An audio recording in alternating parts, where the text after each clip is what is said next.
자, 우리 하나님 말씀 다 찾겠습니다. 창세기 40장을 다 같이 봅니다. 1절로 8절까지 말씀입니다. 창세기 40장 1절로 8절까지 말씀 같이 합독합니다. 시작. 그 애굽 왕의 술 맡은 자와 떡 굽는 자가 그들의 주인 애굽 왕에게 범죄한지라. 바로가 그 관원장 곧 술 맡은 관원장과 떡 굽는 관원장에게 노하여 그들을 친위대장의 집안에 있는 옥에 가두니 곧 요셉이 갇힌 곳이라. 친위대장이 요셉에게 술 종들에게 하매 요셉이 그들을 섬겼더라. 그들이 갇힌 지 여러 날이라. 옥에 갇힌 애굽 왕의 술 맡은 자와 떡 굽는 자 두 사람이 하룻밤에 꿈을 꾸니 각기 그 내용이 다르더라. 아침에 요셉이 들어가 보니 그들이 근심의 빛이 있는지라. 요셉이 그 주인의 집에 자기와 함께 갇힌 바로의 신하들에게 묻되 어찌하여 오늘 당신들의 얼굴에 근심빛이 있나이까. 그들이 그에게 이르되 우리가 꿈을 꾸었으나 그를 해석할 자가 없도다. 요셉이 그들에게 이르되 해석은 하나님께 있지 아니하나이까. 청하건대 내게 이르소서. 아멘. 자, 오늘 창세기 강의 110번째입니다. 꿈에서 꿈으로라는 제목으로 오늘 밤에 은혜를 나누고자 합니다. 지금까지 110번째까지 창세기 강의를 했는데요. 제가 항상 창세기 강의를 시작할 때 이 말을 꼭 하고 넘어갑니다. 이 창세기 강의를 나의 이야기로 지금 해석하고 있다고 했습니다. 창세기를 나의 이야기로 해석하는 거예요. 이것을 다른 말로 나의 구원의 서정에 맞추어서 하고 있다. 이렇게 설명하는 것입니다. 자, 이것을 영으로 보는 성경 해석법이에요. 영으로. 영으로 보니까 영예를 한다는 이야기가 아니고, 영으로라는 것은 뭐냐면 내 구원에 맞췄다 이 말이에요. 자, 보세요. 저 이만희, 신천지 이만희 교주가 성경을 풀이하는 걸 보면 자기에게 뭔가 포커스를 맞추기 위해서 성경을 역사로 해석을 합니다. 역사로 해석하는 것을 신학적인 용어는 점으로 해석한다 이래요. 점으로란 말은 끝나고 또 끝나고 또 끝나고 이렇게 자꾸 끝이 나는 거예요. 그래서 창세기 창조시대에 끝나고 또 족장시대, 아브라함, 이삭, 야곱의 족장시대라고 그러거든요.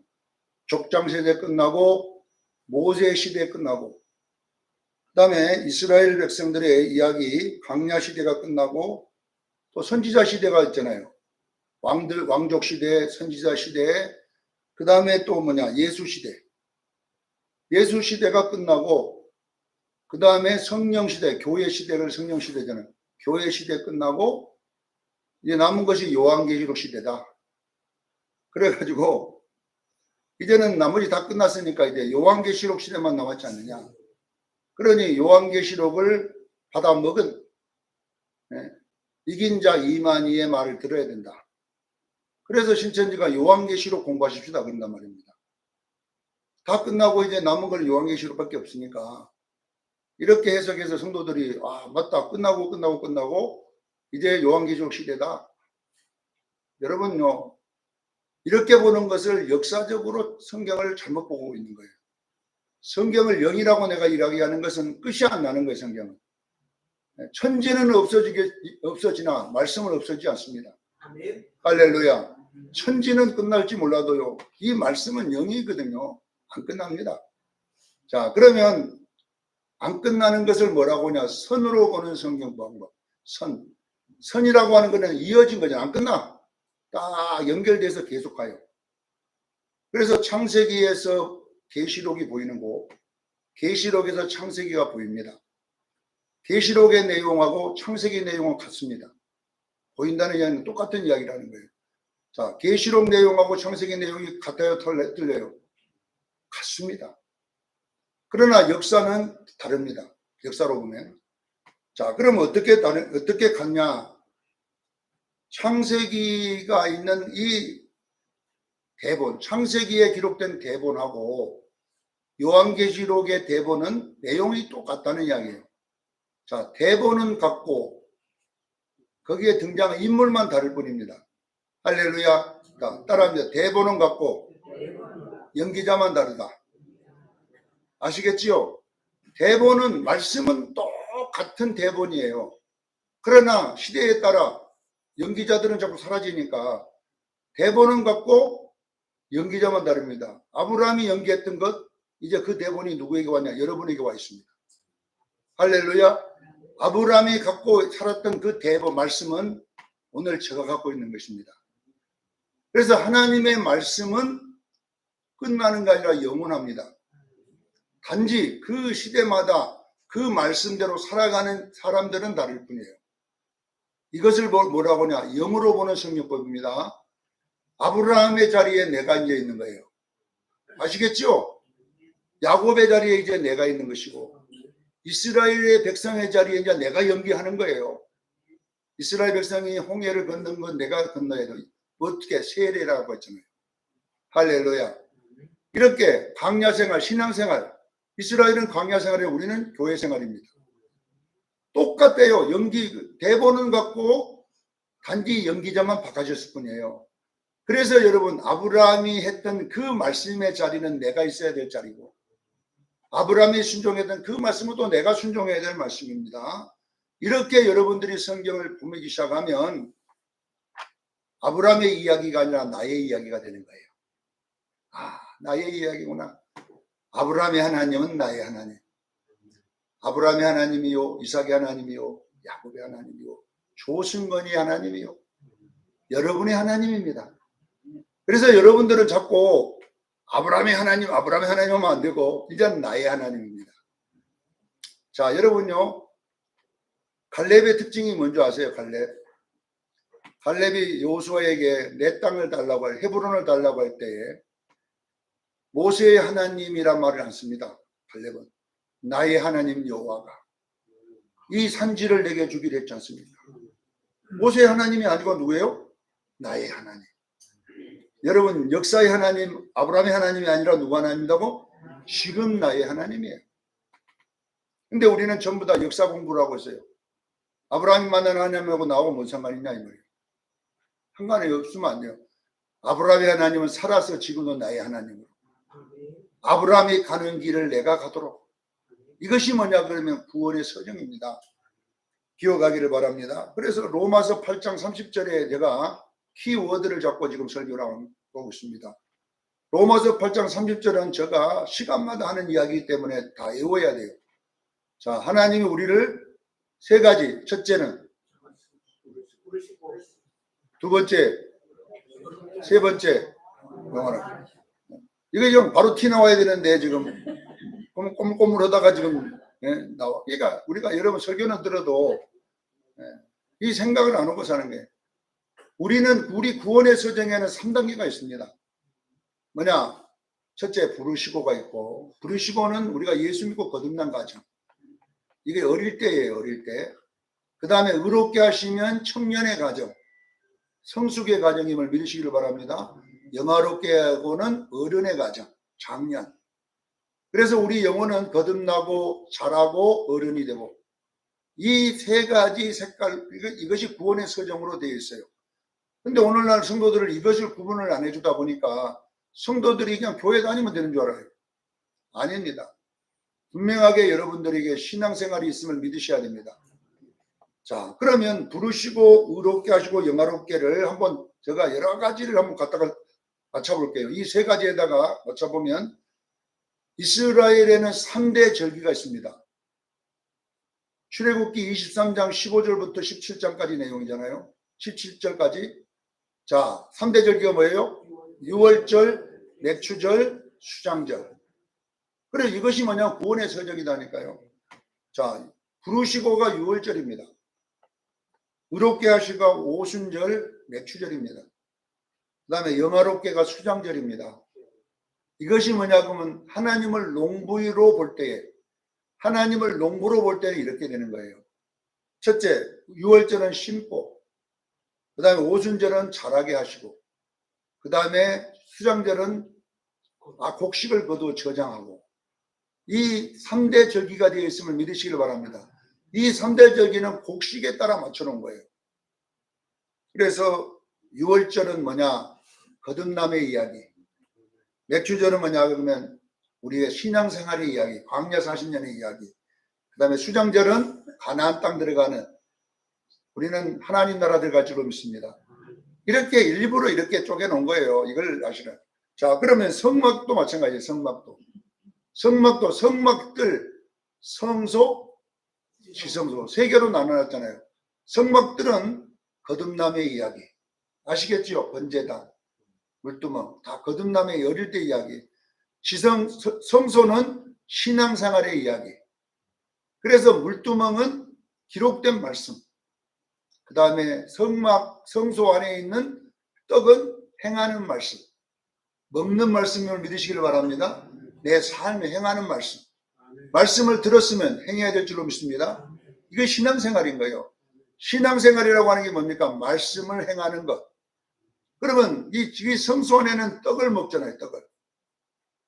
그리고 물두멍에는 손발을 씻고, 손발을 씻는다는 것은 뭐냐 그러면 방향을 가리킨다는 뜻이에요.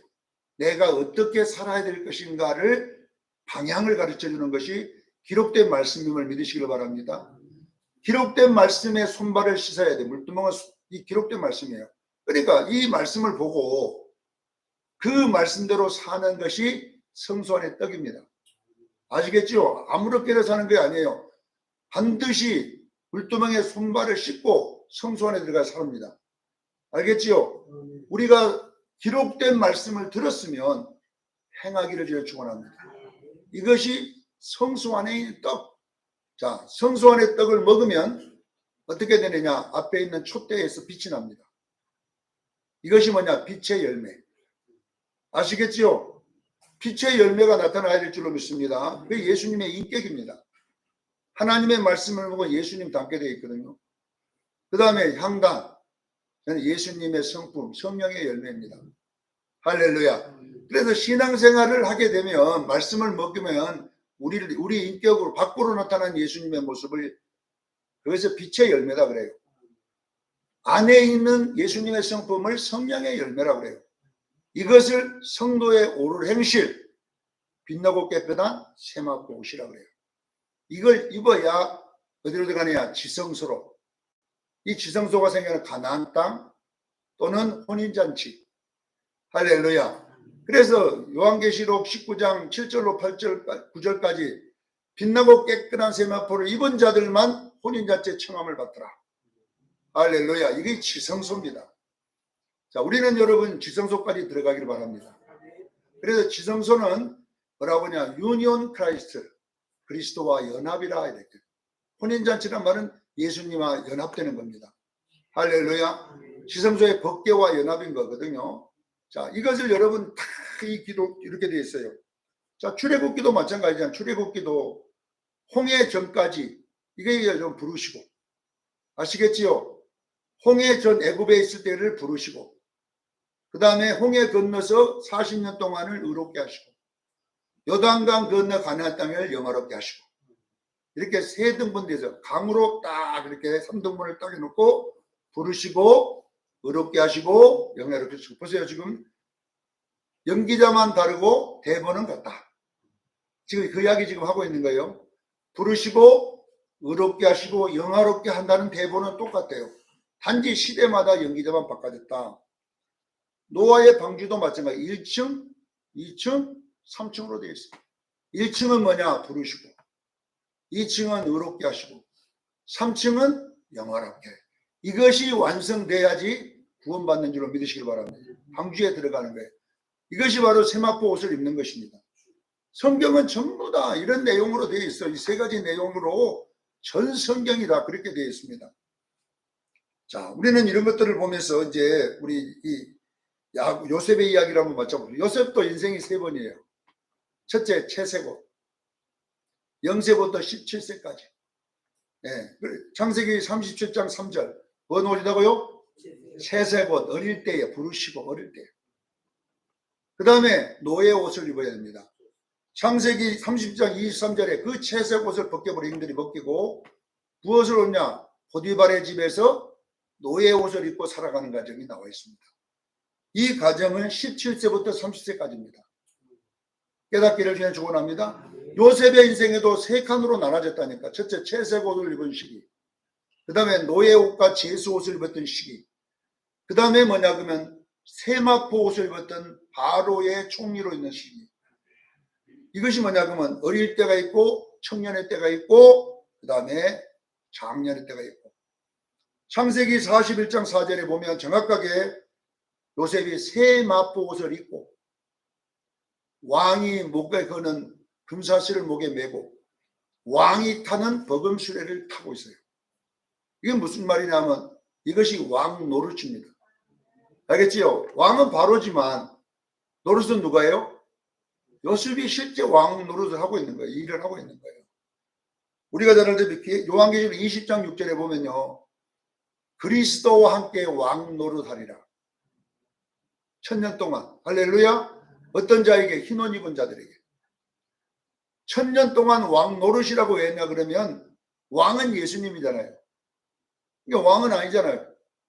왜냐하면 예수님이 왕이니까 왕이고 그 예수님의 모든 권세를 받아가지고 그 예수님처럼 행하는 것을 왕 노릇이라고 합니다. 바로가 왕이고 요셉은 왕이야 총리입니다. 그러나 성경은 뭐라고 하냐? 왕 노릇을 하게 하잖아요. 왕이 끼는 가락지도 끼고 왕이 목에 거는 세사죠. 우리 왕 거거든 그거 왕. 왕이 타는 이 버금수레는 왕만 타는 수레예요. 이 수레를 타고 애굽을 관리하잖아요. 할렐루야. 이걸 뭘 입고? 세마포 옷을 입고. 그러니까 결국은 요셉의 이야기가 누구 이야기야? 나의 이야기입니다. 우리가 여러분 처음 예수 믿을 때는요. 안 되는 일이 없이 다 잘 됩니다. 왜? 이것이 아버지가 입혀준 채색 옷이잖아요. 아버지가 다 해주던 시절. 그러나 여러분들이 이제 훈련 시절이 들어가면 아버지와 떨어진 시절이 있어요. 나이가 해야 될 시절. 이제 내가 해야 돼. 되는 꼬라지가 없는 시절이 있어요. 네. 뭐든지 다 불행통한 시절이 있어요. 이 시절이 뭐냐 그러면 이제 내가 성숙해 가는 시절. 말씀을 먹는 시절임을 꼭 믿으시기를 바랍니다. 그래서 여러분요, 이제 말씀을 지금까지 이론으로 배웠던 것을 이제 내가 먹어야 될 때가 돌아오면 이제는 좀 고난이 시작되는 거예요. 이 시절을 여러분 잘 이겨내기를 저를 축원합니다. 그것이 어디 나옵니까? 시편 105편에 보면 6절인가 7절에 이렇게 쭉 나오면 요셉이 애굽에 팔렸도다. 요셉이 팔려가지고 그 다음에 발이 차고에 채이고 몸이 쇠사슬에 묶였도다. 언제까지? 말씀이 임할 때까지니라. 할렐루야. 말씀을 먹는 시절에는요 이렇게 노예 옷을 입혀놓고 지금 요셉은 노예 옷을 입고 있는 시절이 지금 39장 40장의 이야기가 기록되어 있습니다. 노예 옷을 입고 제수 옷을 입고 별 오해를 다 받고 이렇게 살았지만 요셉은 얼굴이 준수하고 농모가 삐어나고 얼굴이 준수하더라. 이건 무슨 이야기입니까? 스트레스 안 받았다는 이야기예요. 할렐루야. 우울증 안 걸렸다는 이야기예요. 왜 안 걸렸느냐? 요셉은 말씀으로 받았기 때문에. 형들이 나를 파는 것이 아니라 하나님의 말씀 때문에 그렇게 했습니다. 할렐루야. 여러분 이렇게 하면 여러분요 스트레스 안 받잖아요. 아 말씀이 왔구나. 그럼 먹어버리면 되잖아요. 보디발의 아내를 자기 원수로 안 보고 그냥 말씀으로 받고 감옥을 말씀으로 봤다는 것을 믿으시기를 바랍니다. 그래서 여러분요 강야의 생활을 다 말씀으로 봐야 되는데 우리는 그걸 전부 다 뭐냐 적으로 보기 때문에 여러분의 신앙생활이 진보가 없고 광야에서 뺑뺑이를 돌고 있습니다. 제가 여러분요 성경을 연구하면서 이 강야 생활을 연구하면서 민수기를 만약에 강야에서 죽었던 자들이 천국 갔을까? 지옥 갔을까? 물어봐도 답을 못 해줘 사람들이. 여러분 광야에서 가나안 땅 못 들어가고 죽은 사람들은 어디 갔을까요? 네? 어디 갔어요? 그 사람 지옥 갔습니까? 우리는 그런 것도 생각 안 하고 교회만 막연히 다니는데 보세요. 광야의 이야기는 그 이스라엘 백성으로 보면 안 되고 우리 영적인 이야기로 해석을 해야 됩니다. 아시겠지요? 그러면 광야 1세대가 출애굽 1세대가 있고 광야 2세대가 있어요. 그렇죠? 두 종류의 사람이 광야에 있었단 말입니다. 광야에서 태어난 사람들, 그 다음에 출애굽에 나온 사람들을 출애굽 1세대다 그래요. 그 다음에 광야에서 태어난 사람을 광야 2세대다 그래요. 그렇죠? 그러면 이 광야 2세대는 전부 가나안 땅에 들어갔어요. 근데 출애굽 1세대는 다 광야에서 죽였습니다. 한 사람도 안 살리고 다 죽을 때까지 광야를 빽빽이 돌렸어요. 맞지요? 민수기 14장에 보세요. 40년 동안 여기 있는 사람들이 하나도 살아남지 않고 다 여호수아 갈렙 빼놓고는 다 죽일 것이다 내가. 그러면 나올 때에 60만 명이 넘는 장정만 60만 명이니까 200만 명이 넘는 사람을 광야에 다 죽여버렸어요. 출애굽한 세대가 여러분요 200만 명이 넘은 거예요. 다 죽였어요. 어디서? 광야에서. 죽이되 한 번에 다 죽인 게 아니라 코스에서 다 죽입니다. 1코스에서 얼마 죽이고 2코스에서 얼마 죽이고 3코스에서 얼마 죽이고 4코스에서 얼마 죽이고 마지막 다 죽여버렸습니다. 뱀에 물려 죽이고 땅이 갈라서 죽이고 그 다음에 막 또 뭐냐고 연병이 걸려서 죽이고 그냥 막 죽여버립니다. 거기서. 그럼 이 사람들 어떻게 처리할 거냐 이게. 제가 성경을 바울의 문제에서 풀었어요. 바울을 보면서. 자 여러분 이 구약에 있는 이 이스라엘의 이야기는 우리 신앙생활을 상징적으로 그려놓은 여러분 연기자들의 그림임을 믿으시길 바랍니다. 연기를 시켜놨다니까요. 그러면 출애굽 1세대는 뭘 상징하냐 그러면 우리의 옛사람을 상징하는 거예요. 그래서 나의 이야기라는 여러분 속에 옛사람이 있습니다. 광야 2세대는 뭐냐 그러면 새 사람을 상징합니다. 이것이 에베소서 4장 22절로 24절까지 말씀이에요. 옛사람은 벗어버리고 새 사람은 입으라. 이 벗어버리나 죽이라는 말이에요. 할렐루야. 옛사람은 다 죽어야 됩니다. 새 사람은 다 살아야 됩니다. 이렇게 되어 있는데 보세요. 그러면 여러분 보세요. 우리 신앙생활이 광야생활과 똑같은 지금 연기를 하고 있는 것입니다. 자, 신앙생활에서 여러분들이 이제 신앙생활을 하다 보면 하나님이 코스로 인도하는데요. 여러분들이 어느 코스에 가면 말씀을 먹게 되어 있어요. 말씀을. 근데 그 말씀이 항상 내 인생에 부딪히는 거예요. 예를 들어 보겠습니다. 내가 교회들을 한번 소개해가 오는데, 자, 저쪽에 다정교회 다니서 다정교회. 내가 다정교회 다닐 때 그 못된 놈 때문에 내가 수련교회 온 거예요. 알겠지요? 그 새끼는 절대나 싫은다. 그랬고 난 그놈 그런 것이니까 그래서 수련교회 왔더니 그 다정교회 보기 싫은 그 놈이 더 센 놈이 여기 앉았네. 수련교회 와요. 좀 더 세. 그거는 또 내가 저런 놈 때문에 여기 왔는데 또 저놈이 또 있네. 내가 이놈 교회 못 다니겠다. 그래갖고 또 우정교회로 또 갔습니다. 우정교회 가면 더 센 놈이 또 거기 있습니다. 그래갖고 전국교회를 다 다니는 혼자서. 나가 싫어하는 그것이 없어지지 않고 영원히 따라다니는 것입니다. 할렐루야. 그래서 뭐냐 그러면 진보가 없는 거예요. 신앙에. 성숙이 일어나야 되는데 그걸 먹어야 되는데 내가 안 먹으니까 계속 그 자리에 머물러서 거기에 뺑뺑뺑뺑뺑 가나안 땅으로 자꾸 전진해 가야 되는데 성숙이 아니라 거기만 계속 그 문제 속에 빠져가지고 신앙이 진보를 하지 않는 거예요. 사랑하는 성도 여러분 보세요. 우리는 신앙생활은 하나님의 말씀이에요. 그래서 이 광야생활 전체의 요약이 뭐냐 그러면 출애굽기 15장에는 마라의 쓴물입니다. 알겠지요? 마라의 쓴물을 먹을 때에 애굽의 질병이 치료된다 그랬어요. 그리고 엘림으로 들어가는 거잖아요. 이게 엘림이 가나안 땅을 상징하는 거예요. 아시겠죠? 마라의 쓴물은 광야를 상징하는 거예요. 근데 이것을 먹어집니까? 써가지고 못 먹어요. 이거예요. 결론은 뭐냐 그러면요, 쓴 환경을 먹어야 되고 쓴 사람을 먹어야 될 줄로 믿습니다. 약은 써야 병이 나는 거예요. 약은 써야지. 그래서 보세요. 이스라엘 백성들이 가다가 죽은 그 자리는 우리 신앙생활이 멈춰있는 자리입니다.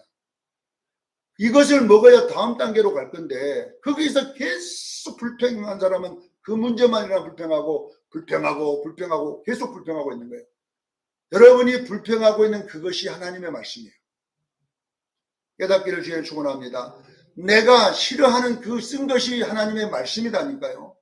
그 쓴 사람, 쓴 환경, 쓴 것들이 전부 말씀인데 우리는 그것을 안 먹으려고 해요. 먹어야지 애굽의 질병에 옛사람이 죽을 건데 애굽의 질병이 옛사람. 그리고 우리는 새사람이 살아나야 될 줄로 믿습니다. 지금 이 이야기를 지금 그대로 우리가 연기자가 그 대본을 갖고 하고 있는데 이 대본을 우리가 모르다 보니까 매일 싸워. 그 문제만 일어나면 또 시험 들고 그 문제만 일어나면 또 시험 들고 계속 있다가 영으로 성장하지 못하고 멈춰 있습니다. 사랑하는 성도 여러분, 우리는 광야 어느 중간에 멈추면 안 되고 우리는 계속 가나안 땅을 가기를 바랍니다. 그래서 신명기 1장 2절에 그러잖아. 이 광야길은 40년 걸릴 길이 아니다. 10하루길이면 갈 것을, 아멘하고 먹었으면 11길 만에 갈 것을 40년하고 11개월 뺑뺑이 돌다고 하지 않냐. 이게 뭐냐 그러면 못 먹어서 계속 멈춘다. 저는 여러분들이 아셔야 돼요. 내가 지금 당하는 어떤 쓴 것이라는 것은 내가 먹기 싫은 거 있어요. 만나기 싫은 것, 그 사람 보기 싫은 것, 이런 문제가 왔을 때에 그것이 하나님의 말씀으로 해석되기를 저는 축원합니다. 그래야 다음 코스가 남아있는 거예요. 옛날에 그러잖아요. 이 문제 못 풀고 다음번에 가면요. 목사도 마찬가지입니다. 이 교회에 내가 힘들다고 그만두고 다음 교회 가면 또 그 문제 또 있습니다. 절대 하나님이 수련교회에 소송거나 이제 합격했다. 그리고 가라 그러면 다음에 가면 문제가 없는데 내가 그냥 이거 하나 저 사람 보기 싫어 막 이거 싫어. 그리고 그만두고 갔다. 더 센 것들 만나갖고 이제는 또 고생하게 됐어요. 그러니까 목사의 자리나 여러분의 자리나 같은 자리임을 믿으시길 바랍니다. 대본은 똑같다는 이야기예요. 목사가 수정교회에 있는 동안도 이 교회는 나의 말씀입니다. 할렐루야. 어떤 교인이 와도 나에게 하나님이 주신 말씀이에요. 네가 이 성도들을 소화해내고 이 성도들을 네가 감당해내고 이 성도들을 축복하고 이 성도들을 이렇게 하며 하고 하나님 볼 때 합격! 이래야 복이 오는 거예요. 근데 왜 내가 수정교회 와갖고 이 짓을 당하고 있냐? 내가 수정교회 뭐 때문에 왔냐? 이러고 앉았으면요. 이 선거인이 지금 말했다. 이놈아. 하나님 이러고 앉았습니다. 자, 제가 왜 이런 이야기를 계속 하냐면 똑같은 이야기를 계속 해야 되기 때문에 지도를 자꾸 그려주는 거예요. 자, 오늘 본문의 말씀 보세요. 요셉은 3단계입니다. 채색 옷 입고 노예 옷 입고 그 다음에 세마포 옷 입고 이것이 부르시고 의롭게 하시고 영화롭게 합니다. 이 세 가지 과정이 뭘로 이루어지냐? 꿈으로 이루어집니다. 뭘로 이루어진다고요? 왜 성경은 꿈으로 이걸 이어놨을까요? 이걸 이제 이걸 풀려고 제가 앞에 많은 시간을 드렸어요. 이걸 풀어야지 되잖아요. 오늘 꿈 이야기를. 자, 그러면 왜 꿈으로 이렇게 첫 번째 요셉이 꿈을 꾸고 두 번째는 환관장들이 꿈을 꾸고 세 번째는 바로 왕이 꿈을 꾸고 그래서 이 세 꿈이 결론은 요셉을 나중에 채색 옷을 입었다가 노예 옷을 입었다가 이렇게 풀어지는데 왜 성경은 꿈 이야기로 이렇게 맞춰놨냐 하면 이 꿈이 가진 특징 때문에 그래요. 자, 꿈이라고 하는 것은 뭐냐 그러면 자, 요셉이 꿈꾸고 싶다고 꾼 거 아닙니다. 꿈을 꾸려고 해서 꾼 것도 아닙니다. 아시겠지요? 꿈은요 나의 의지와 관계없이 꾸는 거예요. 맞지요? 내가 돼지꿈 꿀란다 하고 꿈은 돼지꿈 꾸집니까? 안 꾸집니다. 꿈은 나의 의지와 관계없이 꾸는 거거든요. 그러면 꿈이 우리에게 주는 상징이 뭐냐? 우리의 구원은요 하나님이 시작하는 거예요.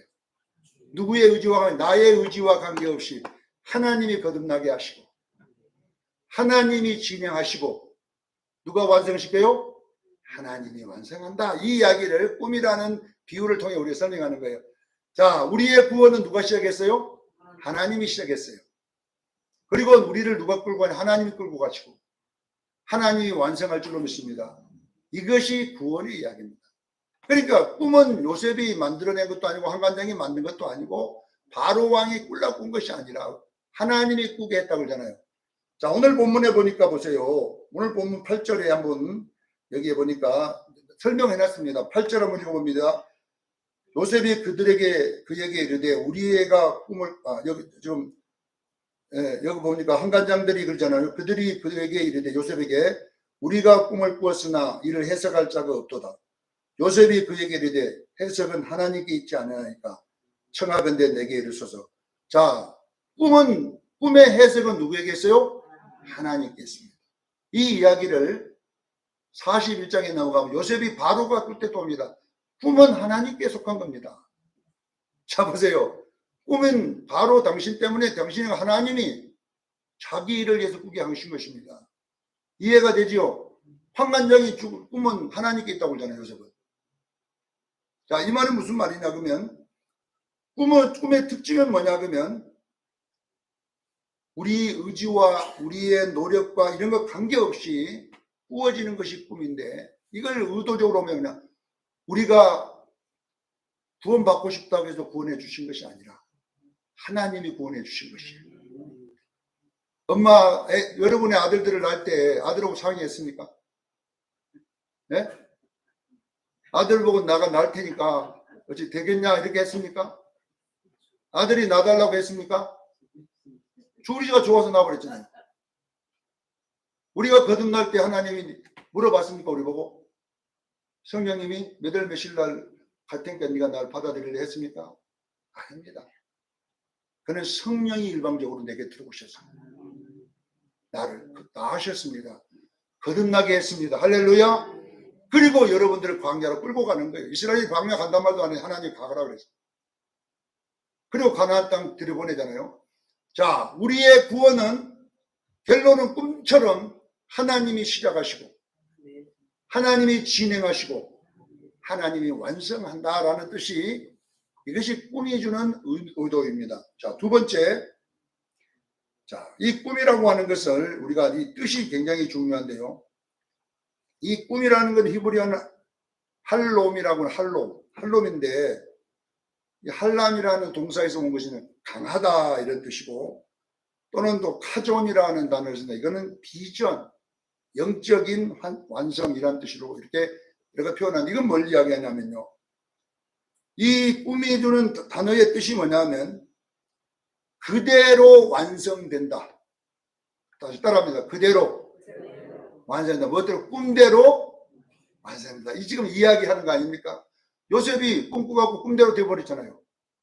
환관장이 꿈꾸고 꿈대로 됐습니까? 안 됐습니까? 됐습니다. 바로 왕이 꿈꾼 대로 됐어요? 안 됐어요? 됐습니다. 여러분 보세요. 자기들이 의도치도 않게 꿈꿨는데 그 꿈대로 한 사람은 죽고 한 사람은 살더라. 7년 흉년이 들고 7년 풍년이 들고 7년 흉년이 들더라. 자, 보세요.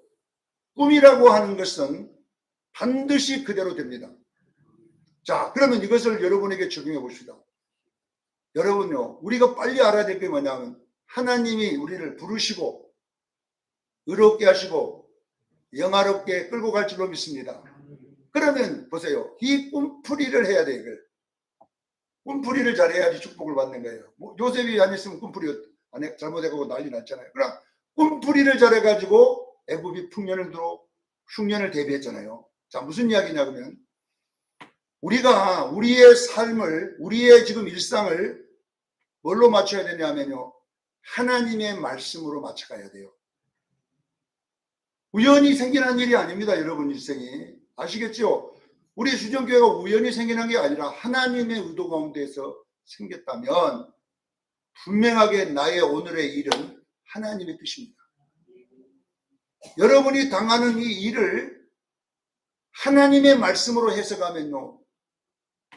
고난이 없이 흘러가. 열 하루 깨면 갈 일입니다. 근데 우리는 이것을 원망으로 해석을 하는 거죠. 계속. 나의 구원의 서정으로 해석 안 하고 미움으로 해석을 하는 거예요. 내가 저놈의 새끼 만나갖고 내가 막 이렇게 하니까 형통이 안 오고 불형통이 오는 거예요. 깨닫기를 바랍니다. 이 창세기 39장 2절에 요셉은 형통자였다.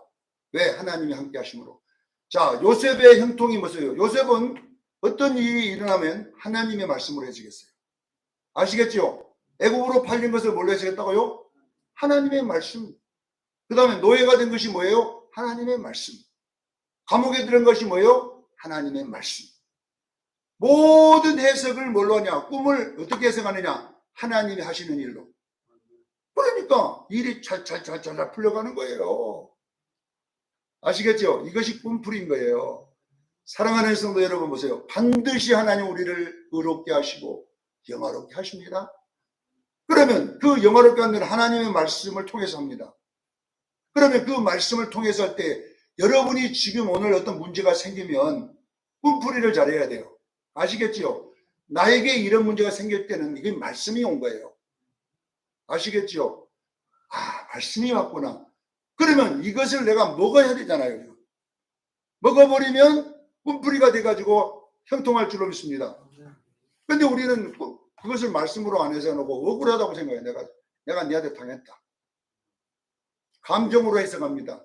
네가 그럴 수가 있어? 이렇게 해석하다 보니까 결론은 시험에 들고 상처받고 병들고 이제 이런 인생이 꼬이기 시작하는 거예요. 오늘 이 꿈이 주는 해석은 굉장히 중요합니다. 첫째, 꿈이 주는 해석 잘 뜨세요. 나의 의지와 관계없이 가는 게 꿈이다. 결론은 뭐냐? 나의 구원의 서정은 하나님이 꾸고 갑니다. 그리고 이것은 반드시 그렇게 돼야 됩니다.